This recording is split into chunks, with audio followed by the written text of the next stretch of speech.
ગુજરાતના બબલીપુરા ગામમાં જાન સાહેબ નામનો મોભાદાર માણસ રહે. ગામમાં એની હાક વાગે, માથા ભારે માણસ અને તેને એક દીકરો હતો. પવન રોજ ઘોડો ફેરવવા નીકળે. ગામને પાદર એક ગરીબ ઘર, ત્યાં એક દીકરી રોજ કામ કરતી હોય છે. દીકરીનું નામ ચાંદની. ચાંદની રૂપરૂપનો અંબાર. પવનને ચાંદની ઉપર દિલ આવી ગયું. તે રોજ તેની સામે જોતો અને થોડા ઘણા સારા પણ કરી લે. ચાંદનીને પણ પવન સાથે પ્રેમ થઈ ગયો. પછી બંને એકબીજા સાથે વાતો કરવા લાગ્યા અને છાનામાના મળવા પણ લાગ્યા. પવન પોતાના ખેતરમાં મજૂરી કરવાના બહાને ચાંદનીને લઈ જતો અને નદી કિનારે બંને મોજ મસ્તી કરતા. આવું ઘણા દિવસો સુધી ચાલ્યું. આ વાતની ખબર જાલમ સાહેબ પવનના પિતા જાલમને પડી. તે છુપી રીતે ખબર રાખવા લાગ્યો અને એક દિવસ પવન અને ચાંદની પ્રેમમાં ગળાડૂબ હતા અને નદીમાં કરીડા કરી રહ્યા હતા. એવામાં જાલમ સાહેબે બંનેને પકડી લીધા. ચાંદનીને પકડી અને કટારથી ચાંદનીને મારી નાખી અને તેને દાટી દીધી અને પવનને લઈ ઘરે આવતો રહ્યો. નમસ્કાર મિત્રો, અમારી YouTube ચેનલમાં આપનું હાર્દિક સ્વાગત છે. વિડીયોમાં આપેલી વાર્તા આપને પસંદ આવે તો ચેનલ પર નવા છો તો આ ચેનલને સબસ્ક્રાઇબ જરૂર કરીશો.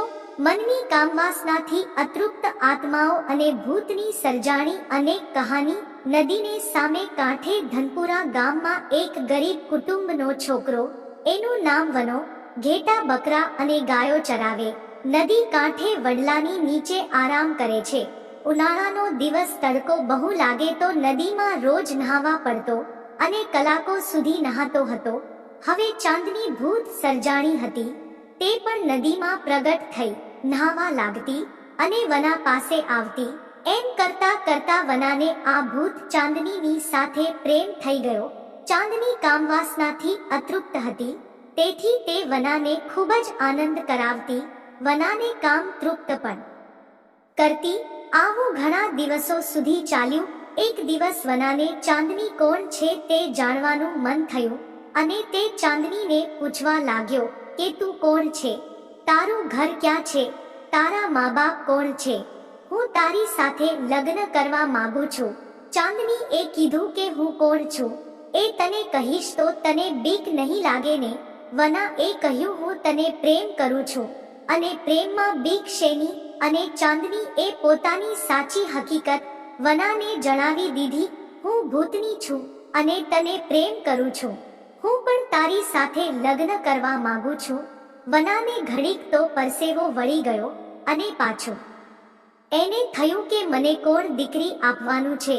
ભૂત તો ભૂત. અને વનાએ ચાંદનીને હા પાડી દીધી.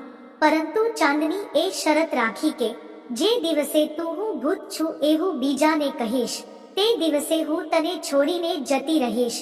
વનાએ હા પાડી અને વચને બંધાણો. ઘરે જ ઈ વાત કરી કે હું એક છોકરીને પ્રેમ કરું છું અને હું એની સાથે લગ્ન કરવા માંગુ છું. પછી તો તેમના લગ્ન ધામધૂમથી કરે છે અને સુખ શાંતિથી રહેવા લાગે છે. સૌ પ્રેમમાં તરબોળ થવા લાગે છે. ચાંદની ભૂત હોવાથી ધનદોલતના ભંડાર ભરી દે છે. વનાને હવે કામ કરવાનું રહેતું નથી.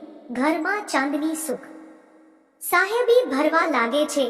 બંગલા ગાડી બધું ચાંદની કરી દે છે. હવે એવું બને છે કે વનાની માં માંદી પડે છે. એને વનાની ચિંતા થવા લાગે છે. એટલે તેની માં વનાને પૂછે છે કે આ બધું ક્યાંથી લાવે છે? તો તે કહે છે, એમાં તમારે એનું શું કામ છે? હું કામ ધંધા નથી કરતો.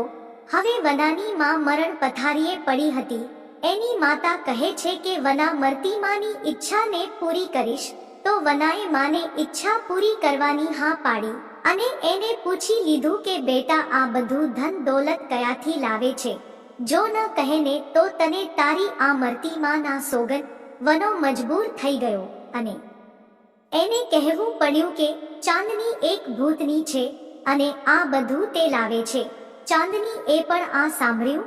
એને વનાને બોલાવીને કહ્યું કે આપણા વચન પ્રમાણે અહીં આપણો પ્રેમ સંબંધ પૂરો થાય છે અને હું પણ પૂર્ણ રીતે તૃપ્ત થઈ ગઈ છું. મને પણ મોક્ષ મળી ગયો છે. હવે હું જાઉં છું. ચાંદની રોતા રોતા વિદાય લે છે. એની માં પણ મરણ પામે છે.